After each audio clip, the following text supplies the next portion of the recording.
在你心里，你真的从没爱过我吗？我只要你愿意嫁给我，我会尽力让你这辈子幸福。小师妹，虽然从小我爹就偏爱你，让我心里一直耿耿于怀，但我一直把你当亲妹妹一样疼爱，也希望你能够幸福。你走吧，只是现在别骑马，以免惊动了师傅们。等走远些再上马吧。帆姐姐，谢谢你。走吧。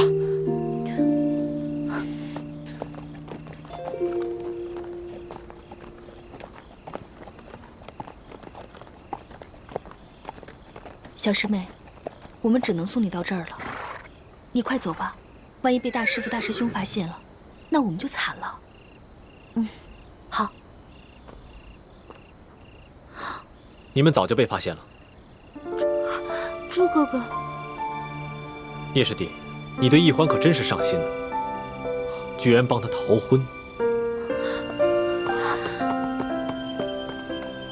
朱哥哥，你别误会，不是他放我走的，是我逼着他让他放我走的。你就真的这么讨厌我吗？朱哥哥，我不讨厌你，相反，我很喜欢你。可是我对你的喜欢跟对龙小弟的喜欢是不一样的。你知道的，我从小最讨厌的就是让自己做勉强的事情。我知道我不能嫁给龙小弟，但是我又不想违心嫁给你。对不起啊，朱哥哥。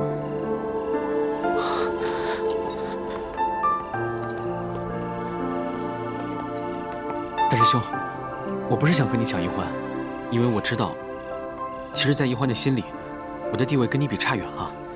我只是不想易欢嫁给她不想嫁的人，因为那样她不会幸福。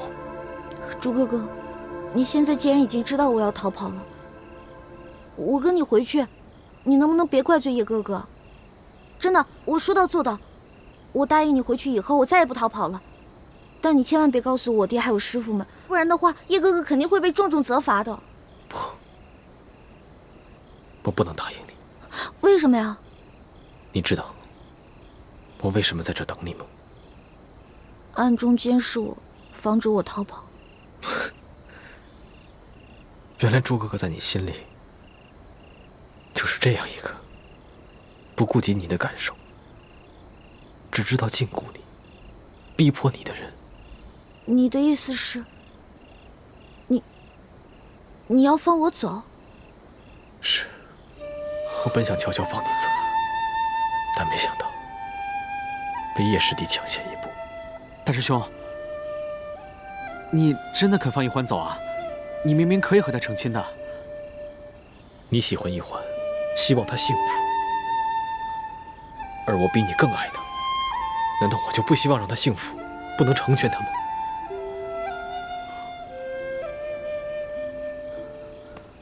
欢梅，你我从小青梅竹马，两小无猜，更有婚约在前，所以你在我的心里一直是我的太子妃，谁也抢不走。但是我答应过你，要让你幸福，绝对不会勉强你。我喜欢的是那个无忧无虑、活泼快乐的欢梅。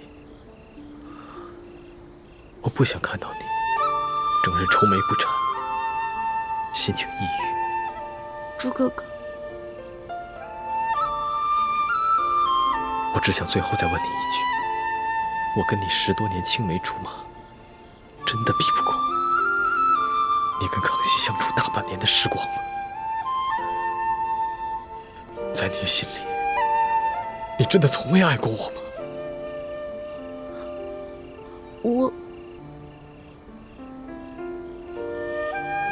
只要你愿意嫁给我，我会尽力让你这辈子幸福快乐。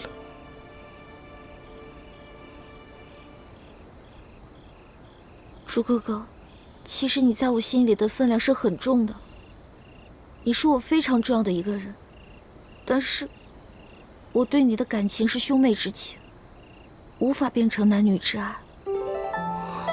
我这次逃走不是为了去找龙小弟，我跟他是不可能的，我不可能嫁给他。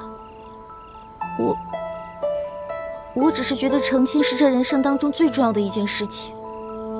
我既然没有办法对你一心一意，那我就不能嫁给你，也不能做你的妻子，那样对我们都不负责。好，我明白了。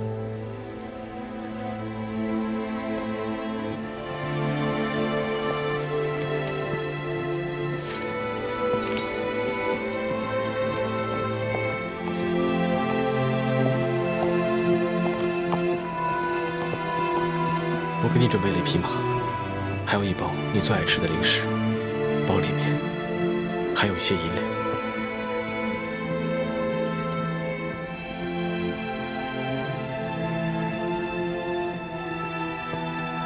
你走吧。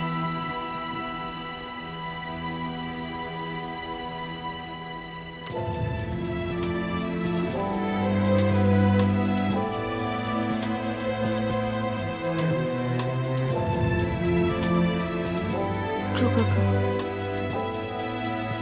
谢谢你。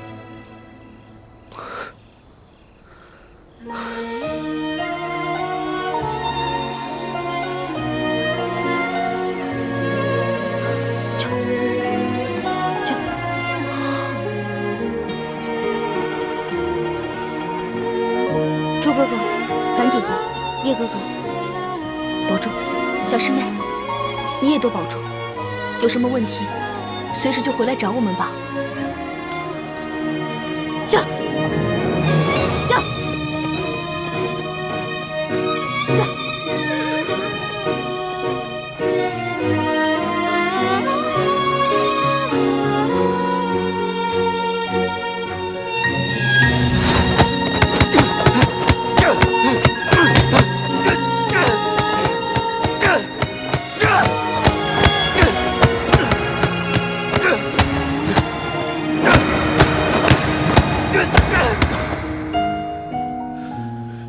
朱子轩，你真可怜，你不仅失去了你的江山，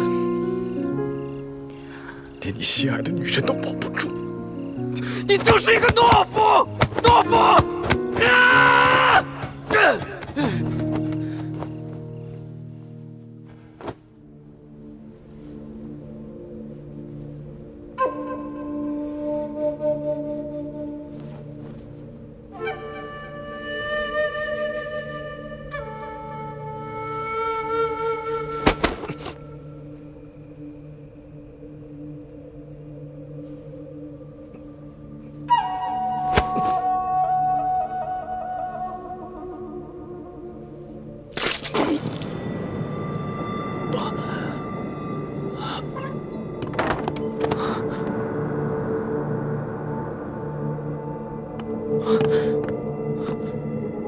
没想到小师妹的离开，对大师兄伤害这么大，他居然走火入魔了。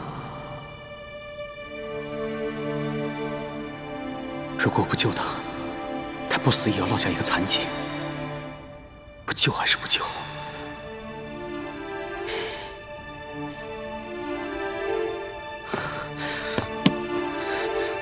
如果我不救他，以后玉欢知道了，一定瞧不起我，更加不会理我。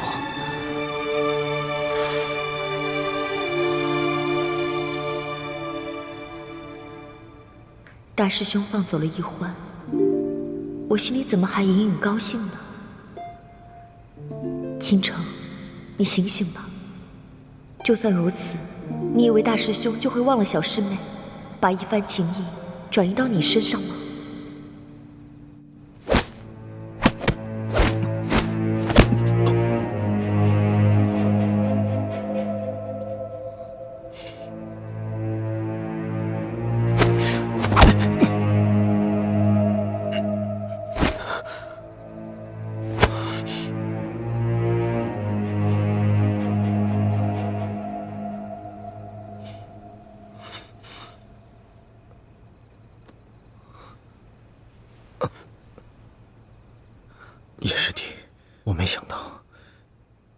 会牺牲自己的内力来救我。之前是我错看你了。大师兄，我是喜欢易欢，但我比你更难得到她，所以我才会放她走。可我没想到的是，你明明可以得到她，却也宁愿放她走。如果换作是我，我做不到。我打心里佩服你。好兄弟。这个，好，慢点，这好放。怎么了？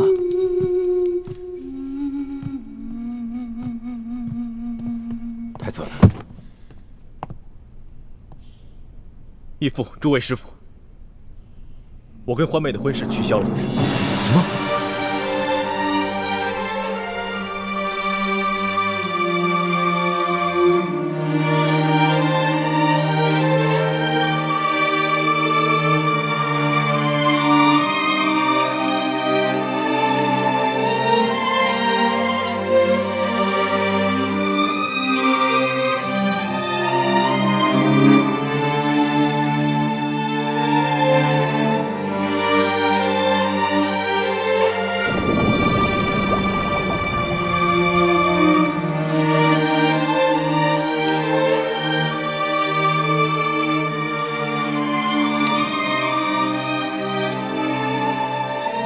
从今往后，你们要互敬互爱，相互帮助，以后光复我大明，就要靠你们了。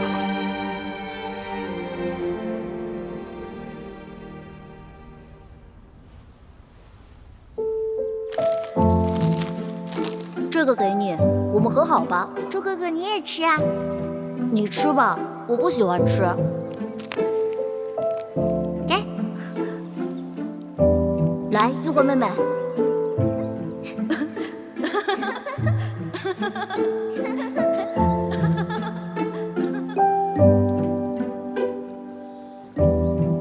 猪哥哥，虽然你放我走了，可你心里肯定是希望我留下来的。我就这么走了，你一定会很难过。天下这么大，我该往哪里去呢？易欢啊，易欢，你既然和龙小弟是永远不可能的，你为什么就不能放下他呢？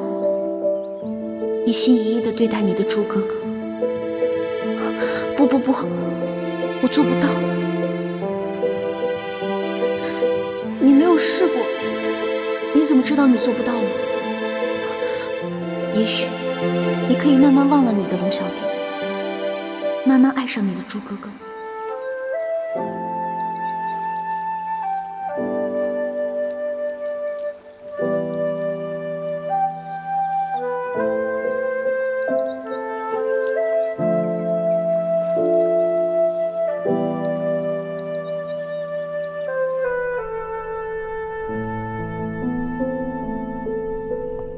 太子，你怎么这么糊涂？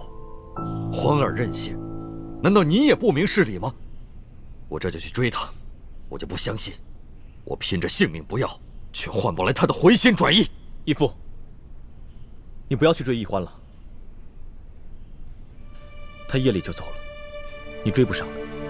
而且，我也不想你再拿自己的性命去逼迫欢妹跟我成亲。强扭的瓜不甜，我们就放欢妹一条生路，让欢妹去过自己想过的生活吧。太子，如果她回到紫禁城找到了康熙，难道你也不后悔吗？我相信欢妹不会去找康熙。如果她真的去找了，我也不后悔，我会祝福她的。太子，你不要忘了，你身负国仇家恨的重任，你居然将先帝跟你定下的太子妃拱手让给康熙那个狗皇帝，你将我们光复大明的大业置于何地？你将我们这帮誓死追随你、誓死效忠大明的臣子置于何地呀？义父，诸位师傅，我不仅是大明最后一个太子，也是你们的弟子。朱明联盟的成员，我违背了盟约，愿意接受盟规处置。哎呀！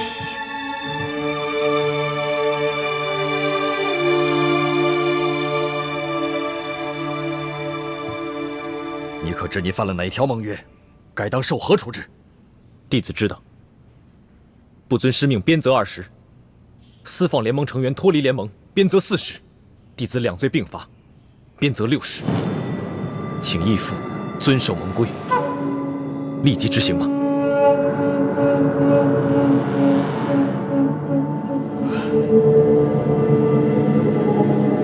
联盟执法弟子何在？在。大师父，大师兄虽然私放一欢，犯了盟规，可他毕竟是大明的太子，不是寻常联盟弟子，当有豁免权。还望大师父收回成命，饶过太子这一回吧。求大师父收回成命，饶了大师兄吧。你们不必为我求情，正因为我是太子，更应该以身作则，坚守盟规。更何况我是明知故犯，如果义父和诸位师父不惩罚我，以后还如何管理好联盟？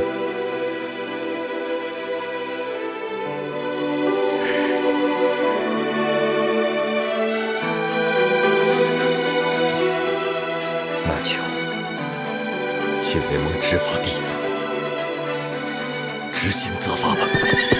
驾！驾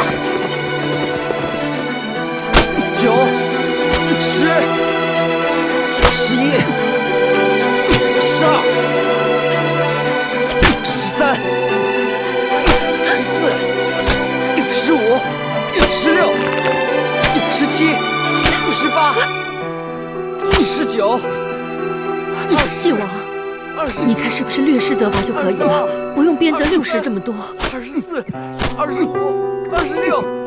太子要以身维护盟规的威严，维护他自己的声望，我们应该成全他。33、34、35、36。住手！太子，太子，你身体强健，武功又在诸弟子之上，怎么受此小小的鞭刑就会吐血呢？大师父，太子昨晚练功走火入魔了，其实已经吐了很多血。如果不是弟子及时出手相救，恐怕太子这回已经没命了。你呀，你怎么不早说呢？四师父，是我不让叶师弟说的，你不要怪他。晋王，太子确实是练功走火入魔了，受了内伤，责罚就到此为止吧。是啊，晋王。默生，你先扶太子回去休息吧。义父，快起来。还有24鞭没有打，请继续吧。太子，你已经身受内伤，我看这责罚就暂且记下吧。我这点小伤不碍事，再多养几日便能恢复过来。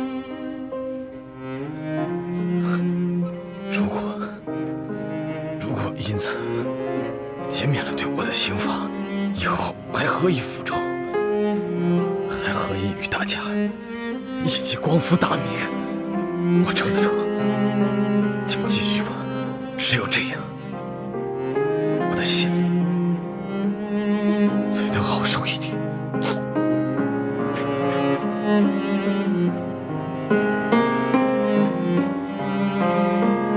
继续。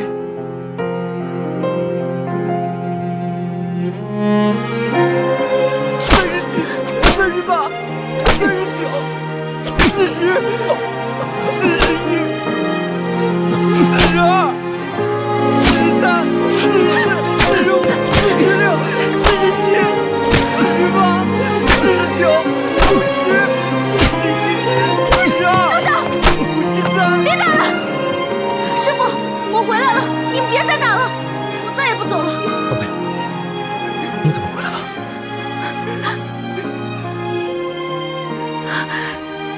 朱哥哥，你怎么这么傻呀？你不该回来，你快走，快走啊！朱哥哥，你不是想我回来吗？我现在回来了呀。我不需要你的怜悯。我没有怜悯你，我是心甘情愿回来的。真的？真的。那你愿意嫁给我吗？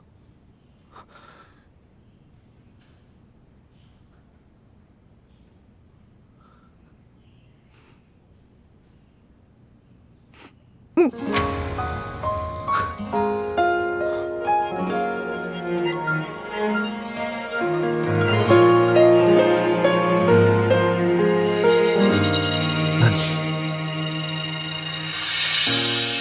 你真的放下康熙了吗？朱哥哥，请你再给我一点时间，让我慢慢忘了龙小弟，行吗？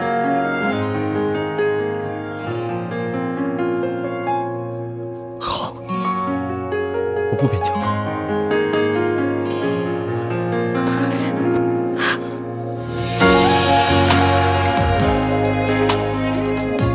对不起了，龙小弟。从此以后，你就好好的对你的3宫6院七煞而飞吧。而我要忘了你，我要一心一意的对待我的朱哥哥。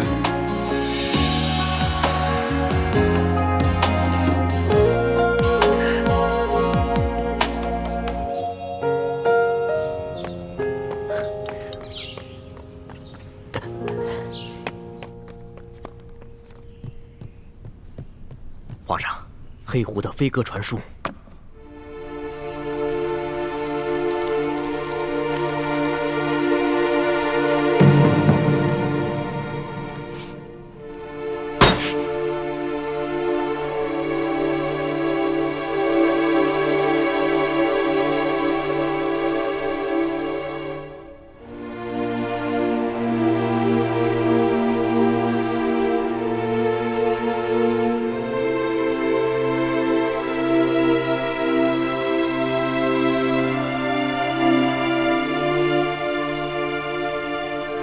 传所图。这。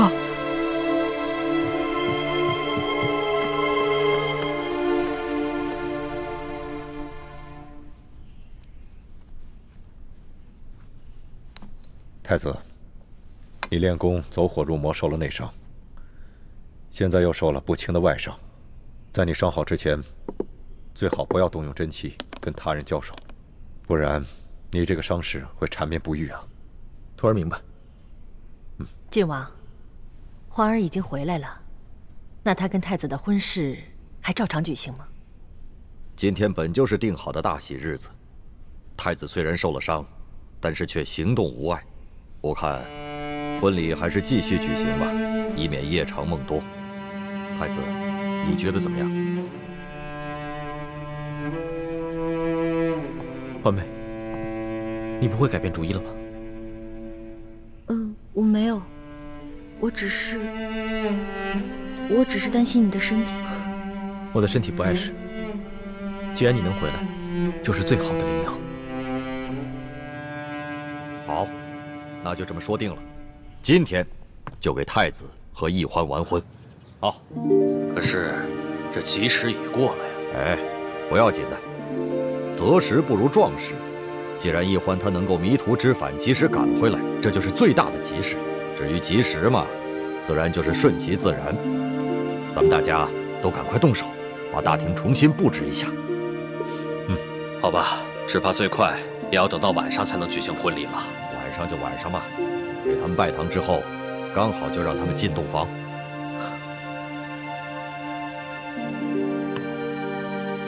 欢妹，你如果真的后悔了，现在还来得及。不，一切听从师父跟爹的安排吧。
原来是你啊！嗯，我是来给你送礼物的。这是我亲手编的同心结，算是我送给你和小师妹的新婚贺礼吧。希望你们能够永结同心，白头到老。我愿在风中为你挣扎，请不要割断我的牵挂，这是我仅存的思念啊。如果前路铺满雪花，我也祝你早日找到那个全心全意爱你、珍惜你的人。等幸福在发芽。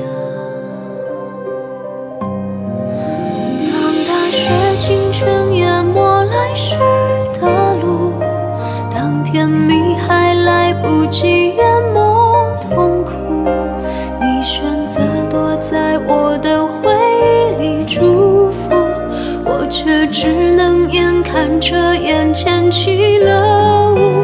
当大雪倾城淹没来时的路，当甜蜜还来不及淹没痛苦，我选择拒绝解开心里爱的毒，你却只能聊聊我的无助。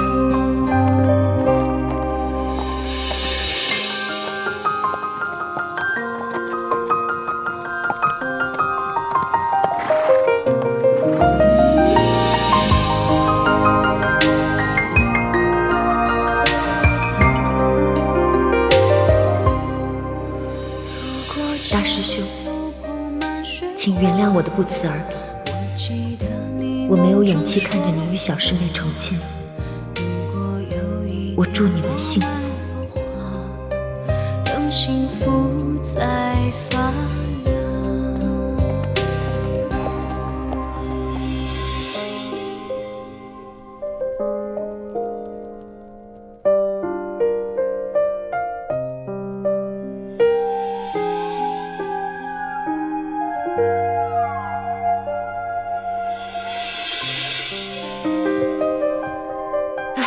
还是咱们这大明的服饰好哈！瞧太子穿上这身喜服，可比平时英武潇洒多了，哪像这清朝的服饰，穿着浑身不自在。太子真精神，可说呢，好久没这么大戏了。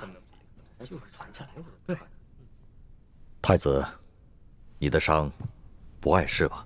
没什么大碍，义父不必担心。那就好。太子呀，是人逢喜事精神爽，这身上的伤啊，也许就不药而愈了啊！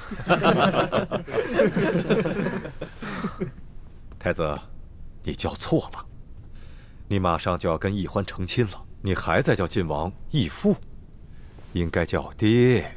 啊，这也算对对对，是啊，爹。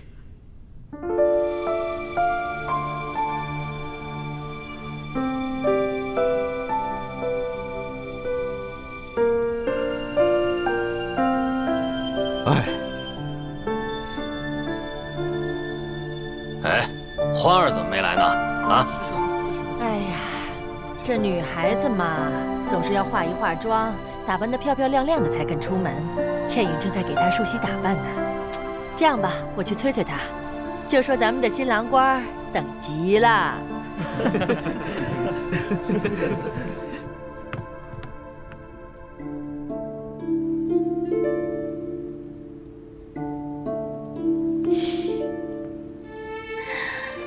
我们家欢儿好美。好了，我们可以出发了，可千万别让新郎等太久。樊姐姐，等你出嫁的那一天，到时候我也为你梳妆吧。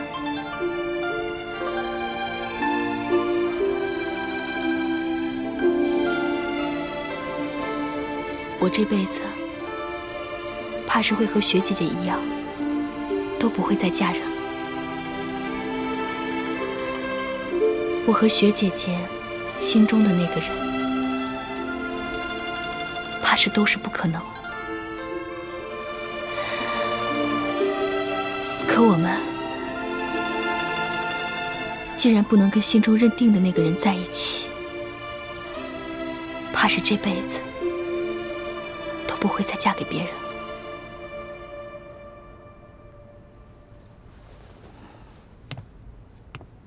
婉姐姐，姻缘二字是这世上最难说的了。我们会遇到有情无缘的人，可有些人却是命中注定。我跟你其实是一样的，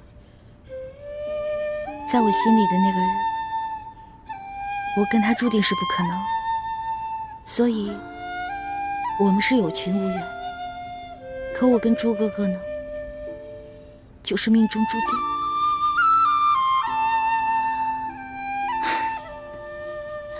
好了，既然你决定放下心中那个人，决定要嫁给大师兄了，那就不要再去想他了。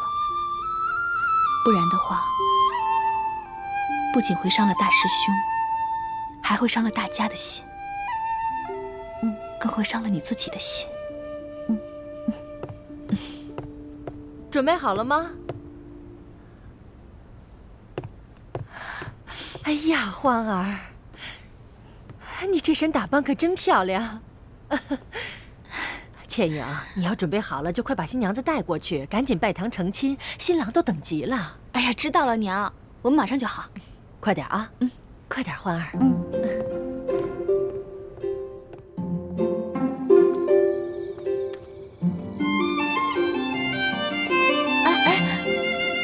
我不想盖这个盖头了，什么都看不见。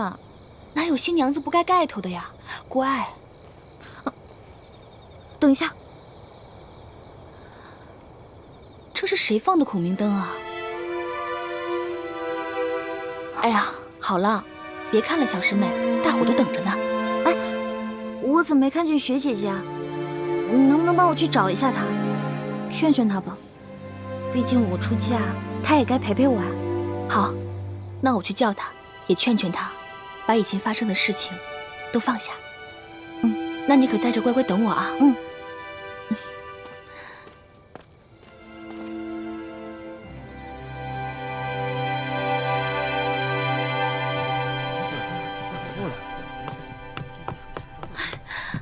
不好了，徐姐姐不见了。啊？不见了？哎，小师妹呢？新娘子也不见了。叶欢不是跟你在一起吗？我刚刚给她打扮完，在扶她来拜堂的路上，小师妹突然想起学姐姐不见了，让我去找学姐姐。结果我这学姐姐没找着，回来路上小师妹也不见了，我还以为她自己来大厅了呢。这可怎么办？这可怎么成亲啊？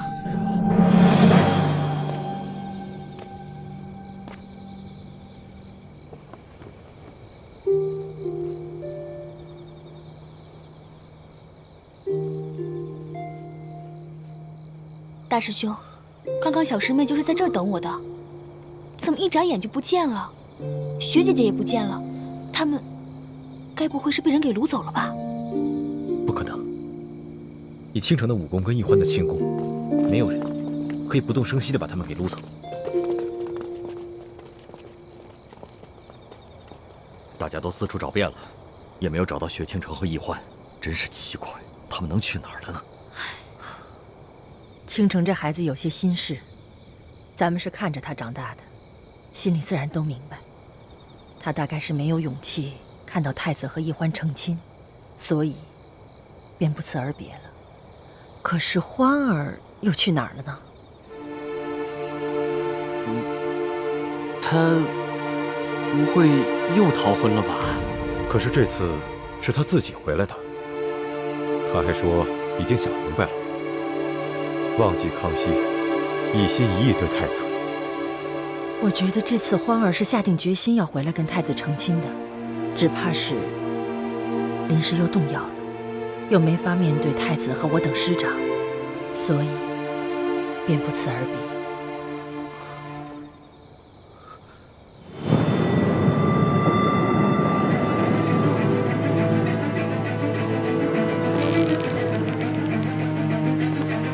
这。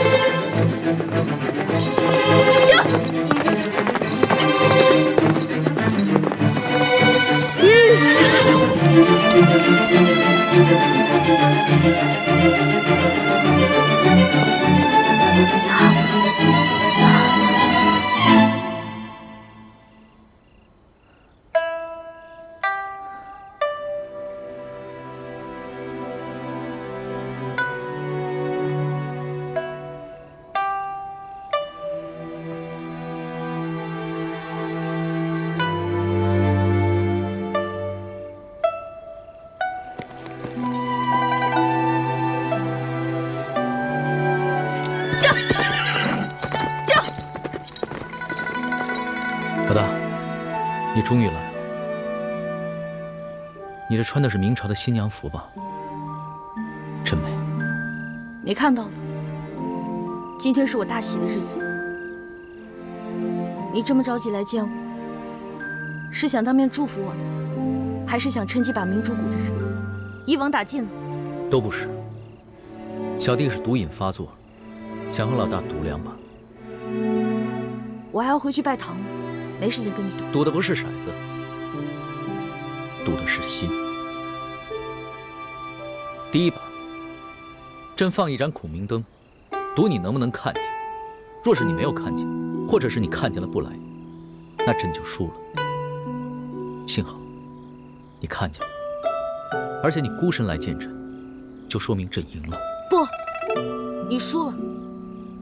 我孤身来并不是想见你，而是想告诉你，我要嫁人了。如果你还念着一点我们之前的旧情的话，就请你别打扰我今天的洞房花烛之夜，也别派你的兵来追杀我们。朕若是要派兵追杀你们的话，就不会用这样的方式跟你见面。朕不相信你会嫁给朱思轩，朕也接受不了你嫁给朱思轩。朕第2把赌的就是等你见到朕之后，你是否愿意跟朕走。那我现在就告诉你，你输了。未必吧。朕不相信你心里没有朕，就像朕忘不了你一样。一得到你要成亲的消息，朕就6神无主了。朕不会让你嫁给朱慈轩的，朕也不会让你再离开朕的身边。你怎么知道我今天要成亲了？因为你我是同月同日生，又是结拜兄弟，所以心有灵犀一点通啊。你别骗我了，我跟你只是同月同日生，可我跟朱哥哥却是同年同月同日生，我跟他的缘分不比你强吗？我问你，是不是我们谷里还有你的奸细？老大，不对，欢儿，复明是不会成功的。你与其等着做什么朱明的太子妃，不如做我大清的皇妃。你虽是汉女，但是朕可以给你抬一个旗级。你虽然当不了皇后，却能得到朕的专注。我现在已经不是你的老大了，你也不再是我的龙小弟了。我们2个结拜，对你来说不过是一时兴起的玩笑，而对我来说就是一场梦。如今梦醒，我们都不要再这样继续下去了。我根本就不想要你的什么专注，跟我一点关系都没有。你走吧，今天就当是我们最后一次见面。别再口是心非了，朕不相信你的心里没有朕，要不然的话，你为什么要在成亲之夜偷偷的跑出来见朕？你快走吧！你现在再不走的话，被我爹跟师傅看到，你可就完了。你看看，你还是那么关心朕。今夜你不跟朕走的话，朕是绝对不会走的。你简直就是个无赖！你现在哪像一个真龙天子，哪像一个95之尊啊！真龙天子、95之尊，那是对别人而言。在你的面前，以前朕是你的龙小弟，以后朕是你的男人。走开！走开！走开！你打吧，你打死朕吧！你要么打死朕，要么跟朕走。我恨你！我恨你！我恨你！我恨你！我恨你！你现在让我怎么办？我该怎么办？我已经发过誓，我我心里不能再想你了。如果我再想你的话，那我就一辈子吃糠咽菜，穿粗布麻衣，变成一个丑女人了。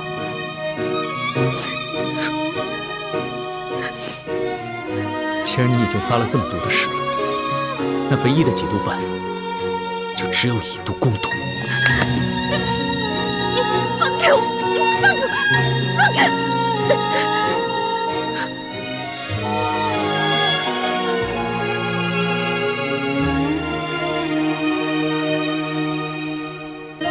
如果我再想你的话，那我就一辈子吃糠咽菜，穿粗布麻衣，变成一个丑女人了。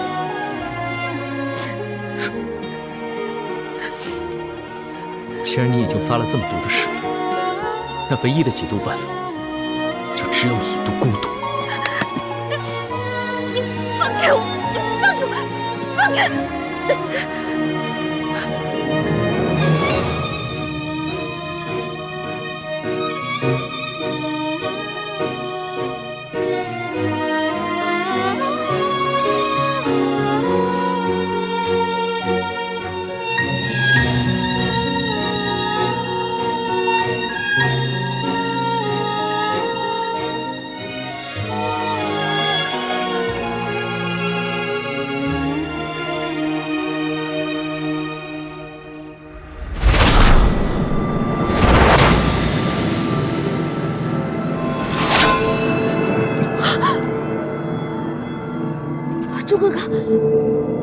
朱哥哥，你答应过我的，也不会杀陆小弟的。可你也答应过我，会心甘情愿地嫁给我，一心一意对我。欢梅，其实你昨夜走了，就不该回来，不该给我希望，又马上让我绝望，不该把我最幸福的一刻变成最耻辱、最伤痛的时刻。对不起，对不起，对不起，朱哥哥，我也不知道为什么。只要你别杀他，我现在就跟你回去拜堂成亲。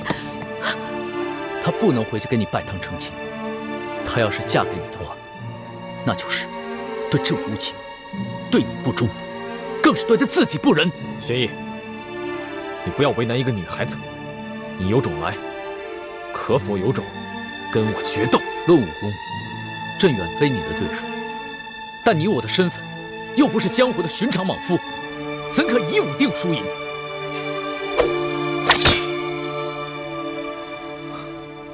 若你我争的是天下，自然不该以武论输赢。但现在，我们争的是一个女人，则你我的身份，不过是世间一寻常男子。爱新觉罗玄烨，拔剑吧！我就站在这里不动，只用一双肉掌与你交手。你若能逼得我双脚动一下，就算你胜，我和易欢的婚事取消，你带他离开。你若是败了，我也放你一次，让你离开。我带易欢回去继续我们的婚礼。是男人，就接受这次挑战，否则滚回你的紫禁城，做你的八面威风的皇帝。但是，你再也没有资格以寻常男人的身份来跟我抢易欢。好，那朕就接受你的挑战，与你决斗。你疯了吗？你肯定打不过朱哥哥的，你快走啊！花儿，自8岁起，朕就只能是一个皇帝。但是朕现在想任性一回，做一回世俗男子，去真真正正的跟朱慈轩来一个决斗。若是输了，朕也绝不后悔。朱哥哥，三师傅说你这几天都不能与别人交手的。康熙都应战了，难道我还怯战不成？欢梅，这是我们两个男人之间的决斗，跟你没有关系。朱哥哥，玄烨，动手吧。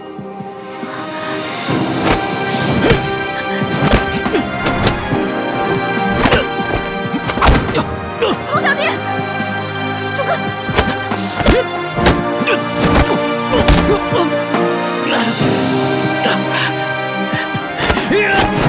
小弟，陆小弟，别打了，别打了。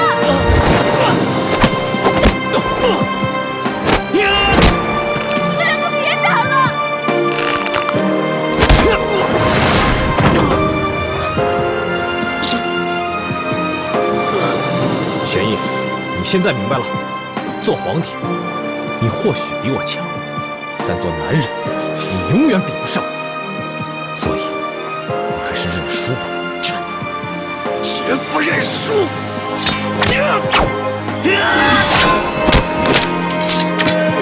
猪哥哥，猪哥哥，你千万别杀了龙小弟！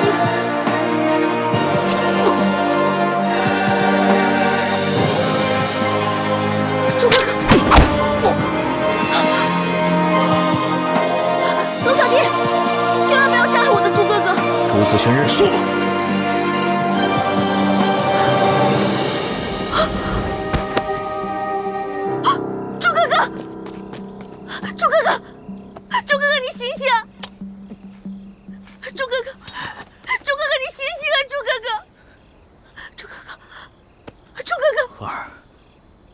他已经输了，你跟朕走吧。不，他是因为我逃了婚，练功的时候走火入魔了。他私下放了我，犯了蒙规，所以受了鞭刑60下。现在和你决斗，又加重了伤疾。否则在平时，纵使有10个你也打不过我朱哥哥的。朱慈轩身受重伤，还要跟朕决斗。如此意气用事，怎么能成就大事？那你呢？孤身一人前来寻我，难道不是意气用事吗？婉儿，朕不是意气用事。出来吧！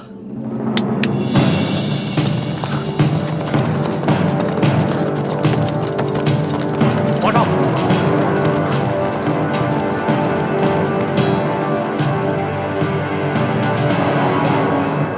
你早就安排好了，婉儿。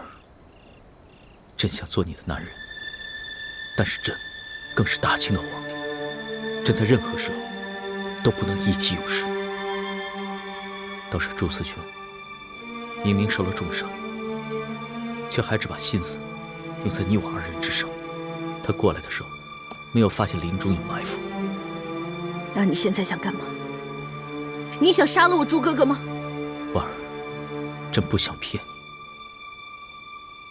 你，你和朱慈轩，朕必须带走一个。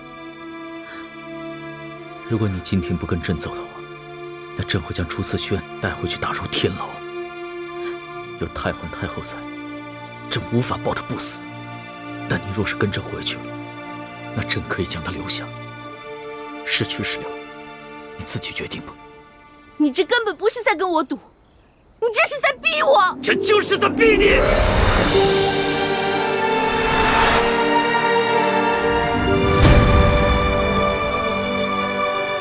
因为朕输不起，朕不能没有你，朕更不能眼睁睁地看着你去嫁给朕最大的敌人。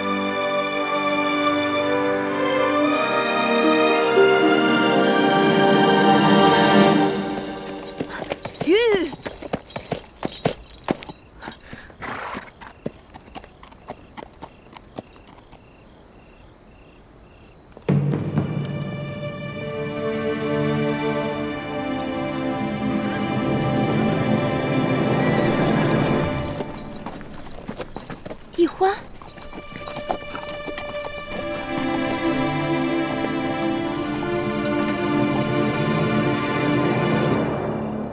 大师兄，大师兄，大师兄，大师兄！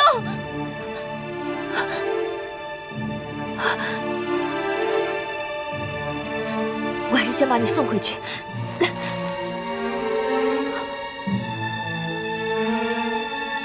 这是师傅们发的信后弹。不行，我不能带大师兄回去。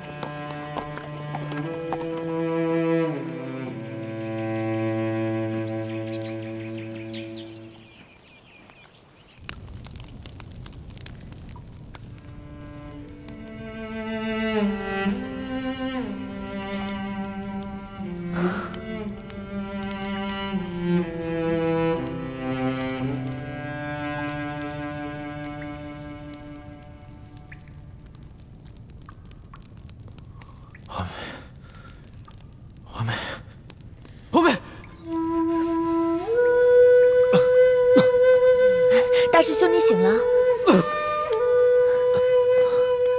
你醒了，大师兄。怎么样了，大师兄？好点了吗？倾城，我这是在哪儿啊？大师兄，你昏迷了3天3夜，都快把我急死了。你昏迷前是不是跟人交手了？你忘了三师父的嘱咐，在你伤好之前不能交手，不然你的伤会缠绵不愈的。欢梅呢？欢梅现在不在这儿，师父们在找你，还发出了信号弹。我没有把你带回去，因为我怀疑咱们明珠谷可能有内奸，所以康熙才会这么快就……我不想知道内奸是谁，我现在什么都不关心，我只想知道欢梅去哪儿了。大师兄，她是不是跟康熙回宫了？大师兄，你别这么激动啊！你告诉我，她是不是跟康熙回宫了？好，我告诉你，你可别太激动啊。那天我打算永远离开你们，可是我离开山庄没有多久，我发现天空中有孔明灯，我就猜到是康熙去找易欢了，就悄悄跟了去。结果我看见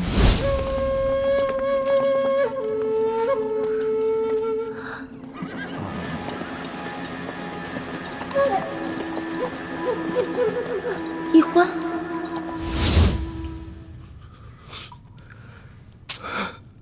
为什么？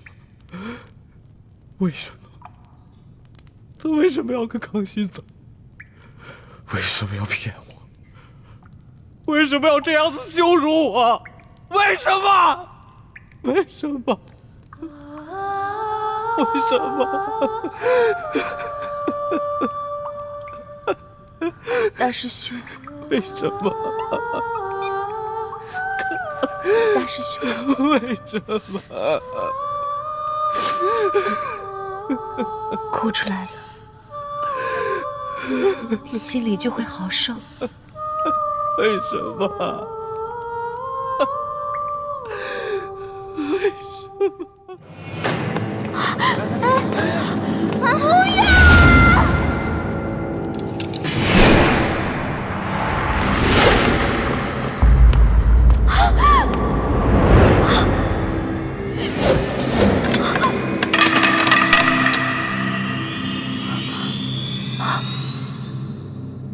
龙小弟，你不是答应过我吗？你永远不会杀他们的，你不能出尔反尔啊！不是朕要杀他们，是你们的奸细把他们出卖给太皇太后，是太皇太后执意要杀他们，朕也是迫不得已。行刑！不要！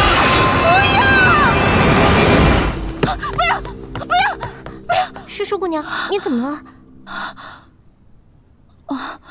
我没事，做了个噩梦。先下去吧。是。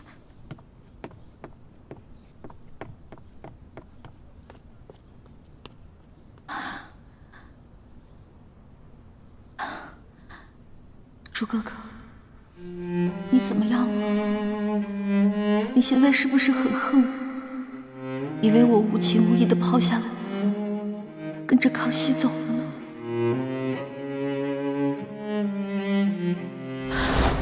你和朱自轩，朕必须带走一个。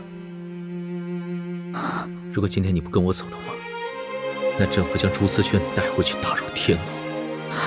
只要太皇太后在，朕无法保他不死。但若是你跟朕回去了，那就可以将他留下。是去是留，你自己决定吧。你这根本不是在跟我赌，你这是在逼我！这就是在逼你，因为朕输不起，朕不能没有你，朕更不能眼睁睁地看着你去嫁给朕最大的敌人。朱哥哥，我没有言而无信，出尔反尔。我一来是为了救你，二来是为了查清龙小弟为什么能对我们这边的情况了如指掌。我们明珠谷是不是还有奸细？你能原谅我？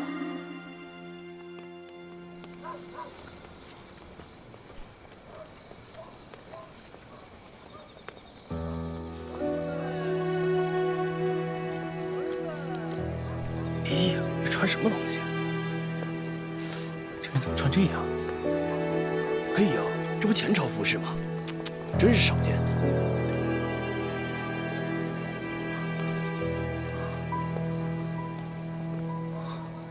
哎呀，你看看他穿的什么衣服呀？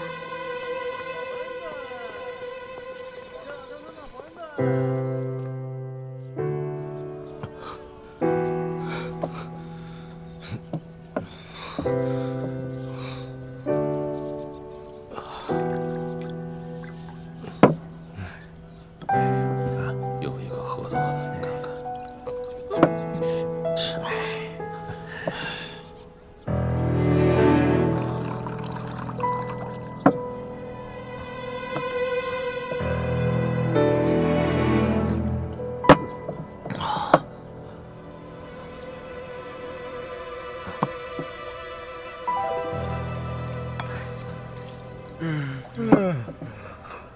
小二，拿酒来。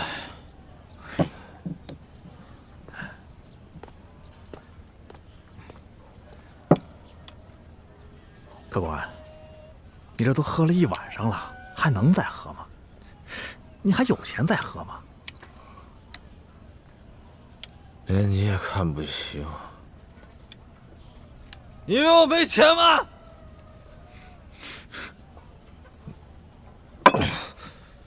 够了吧？够了，够了，够了，客官，只要您觉得小店的酒好，您随便喝啊。倒下去。啊！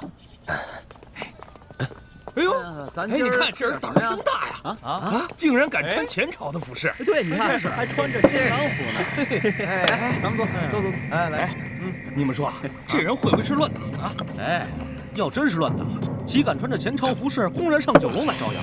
我看不是哪个戏班的戏子，就是个疯子。对，得了。哎，我看他可不像是疯子。你看他那副伤心欲绝的样子啊！你说他既然穿了新郎的服饰，他不去洞房花烛夜，跑来这酒楼干什么呀？对，我看呐，一定是新娘嫌他不中用，将他赶出去了。我跟你们说啊，这说不定是这新娘子别有所爱，逃婚去了。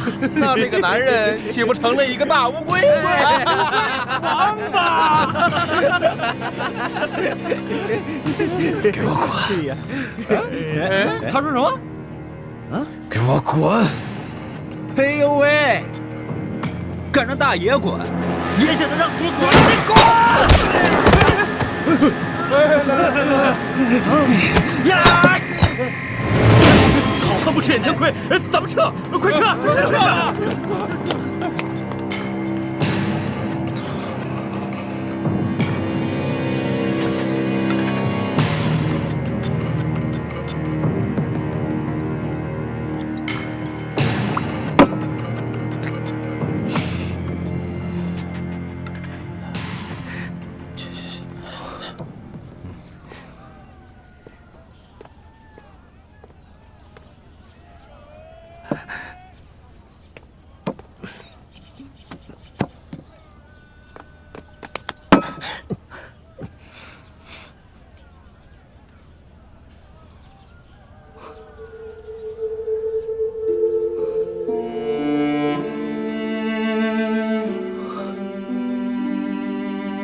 是你呀！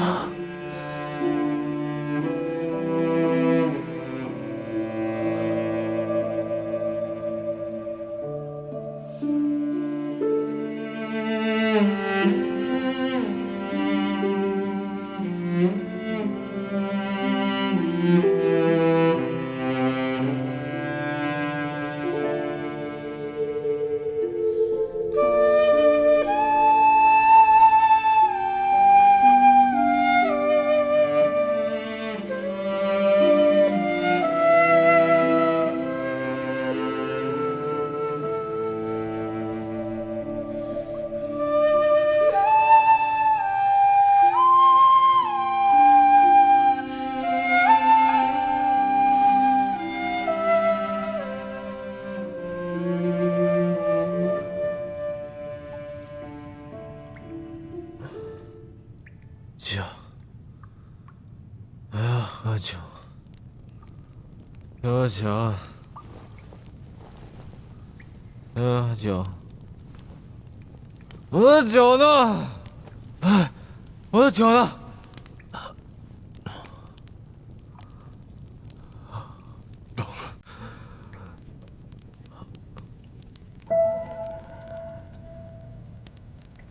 惠美，你回来了。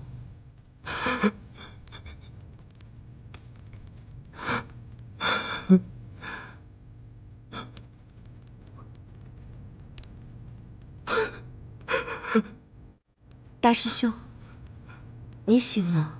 惠美，你怎么叫我大师兄了？你不是最喜欢叫我朱哥哥吗？好，既然你喜欢，那我就叫你朱哥哥。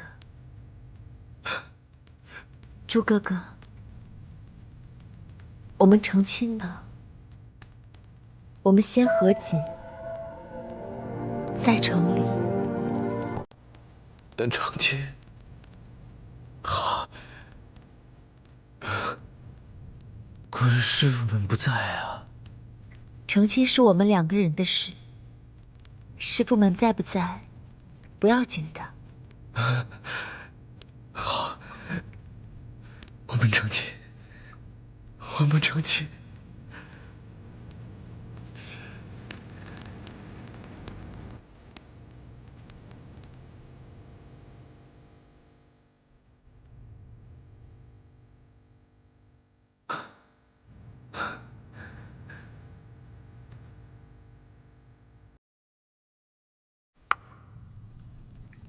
终于等到这一天了，我真的好开心，好欢喜啊！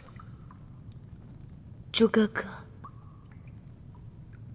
我也是。